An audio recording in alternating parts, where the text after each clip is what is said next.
اچھا C S کو introvert سمجھا جاتا ہے بالکل اور یہ بھی سمجھا جاتا ہے کہ پبلک اسپیکنگ میں لیکنگ کرتے ہیں. بالکل. تو کیا یہ سچ ہے اور اس کو پھر کور کرنے کے لیے کیا کرنا چاہیے؟ بالکل ایسا ہی ہے کہ ہم سارے جو سی ایز ہوتے ہیں ہم لوگ لکھنے میں بہت اچھے ہوتے ہیں, نمبرس کے ساتھ بہت اچھے ہوتے ہیں, لیکن جب ہم لوگوں کو اسٹیج پہ بلایا جاتا ہے یا پھر ہم لوگوں کو کہیں بولنا پڑ جاتا ہے تو ہم لوگ اتنے اچھا نہیں بول سکتے, بیکاز ہم لوگوں کی کوئی بھی پریزنٹیشن اور کمیونیکیشنز نہیں ہوتی جس طرح سے نارمل یونیورسٹیز میں ہو رہی ہوتی ہیں. تو اس کے لیے ہمارے پاس ایک بہت اچھی اپرچونیٹیز ہے ٹوسٹ ماسٹرز. ایون میں نے اتنے بڑے, because Toastmasters is an international platform, میں نے اتنے جم ران ہیں بہت اچھے موٹیویشنل اسپیکر ہیں, ان کی میں ایک دن ویڈیو دیکھ رہی تھی, اور میری یہ عادت ہے کہ میں گھر میں کوئی بھی کام شام کر رہی ہوں, کچھ بھی کر رہی ہوں نا, تو میں موٹیویشنل ویڈیوز لگا کے رکھتی ہوں. جیسے آپ نارملی بچے گانے لگا کے رکھتے ہیں نا, تو میں اس ٹائم کو ویسٹ نہیں کرتی, یہ بھی ایک ٹائم مینجمنٹ کی اسکل ہوتی ہے. تو میں ایک دن سن رہی تھی جم ران کو, اینڈ ہی واز سیئنگ کہ I was not good at communication, so I join toast masters.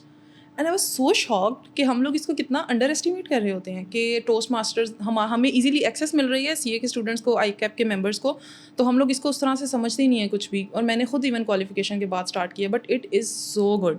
میں نے بچپن میں کبھی بھی اسپیچ کمپٹیشنز نہیں کیے, اور کبھی بھی میں یونیورسٹی میں یا کالج میں کہیں پہ بھی میں اسٹیج پہ نہیں گئی, پبلک اسپیکنگ میں نہیں رہی. But when I join Toastmasters, اور جب میں نے اپنی پہلی اسپیچ دی, آئی فیلٹ سو گڈ.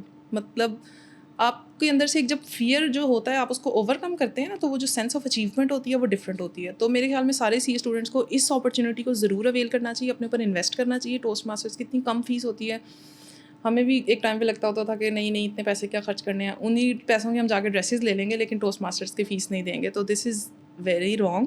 آپ کو اپنی اسکلس پہ کام کرنا چاہیے, اس میں سب سے پہلی جو ہے وہ ٹوسٹ ماسٹرز ہے. And it's not only for public speaking, it grooms you as a leader, it grooms you as a salesman. آپ جب بھی اپنی اسکل بیچ رہے ہیں نا, تو آپ بات کر کے بیچ رہے ہیں. آپ انٹرویو میں جا رہے ہیں, آپ اپنے آپ کو سیل کر رہے ہیں, آپ بات کر کے سیل کر رہے ہیں. تو اگر آپ کے مائنڈ میں بہت کچھ ہوگا, میرے ساتھ بھی پہلے ایسا ہوتا تھا, میرے مائنڈ میں بہت کچھ ہوتا تھا لیکن میری زبان پہ نہیں آتا تھا. تو وہ مجھے ٹوسٹ ماسٹرز نے اس چیز کو لے کے بہت زیادہ گروم کیا ہے کہ اب جو میرے مائنڈ میں ہوتا ہے وہ میں ایٹ لیسٹ بول سکتی ہوں. تو یہ آپ کو بہت زیادہ بینیفٹس دیتا ہے, لیڈرشپ اسکل سکھاتا ہے, کمیونیکیٹ کرنا سکھاتا ہے, بزنس سکھاتا ہے, بیکاز بزنس میں سب سے زیادہ امپورٹنٹ یہ ہوتا ہے کہ آپ کتنی زیادہ اچھے طریقے سے بات کر سکتے ہیں. تو it's not only public speaking, it's a lot more than that. اور میرے خیال میں سارے سی اے اسٹوڈنٹس کو ٹوسٹ ماسٹرز جوائن کرنا چاہیے.